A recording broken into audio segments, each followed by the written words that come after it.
This collection of pictures is an overview of the installation of my Rostra electronic cruise control. This is an earlier model. The unit itself is the same as what they sell today, but the instruction manual may be slightly different. Be aware that for you to be successful with this, you need to read the instruction manual over and over until you have it completely understood and are well aware of all the settings and the wiring. Once you have it all down to where you have a good mental image of what you have to do, you should proceed. Mount your operation block on the firewall or someplace where it's really solid. I ran the wiring back up through the firewall.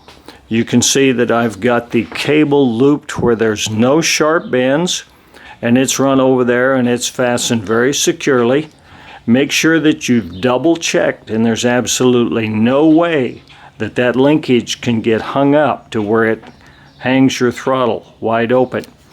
Now, the pictures I took do a better job of letting you see what there is rather than me try to film.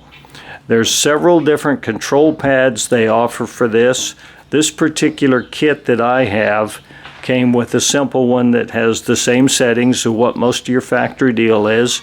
I mounted it to the steering column, and it's where I can easily reach it without being out of position in the seat.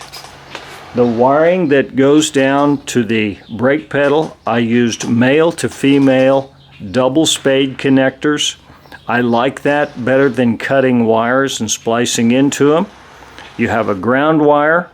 You have a power wire that runs off to the fuse panel to provide voltage for it. And you have, on my particular one, both a tachometer and a vehicle speed sensor wiring. That made it to where it was plenty easy to make this work. There's a troubleshooting procedure in the back, and they recommend that you try that before you ever drive the vehicle. There's a red LED light, and it will tell you if you've made any mistakes. Don't be intimidated by this. Just take your time and go through it, but make sure you pay lots of attention to everything in the owner's manual before you start. Thank you.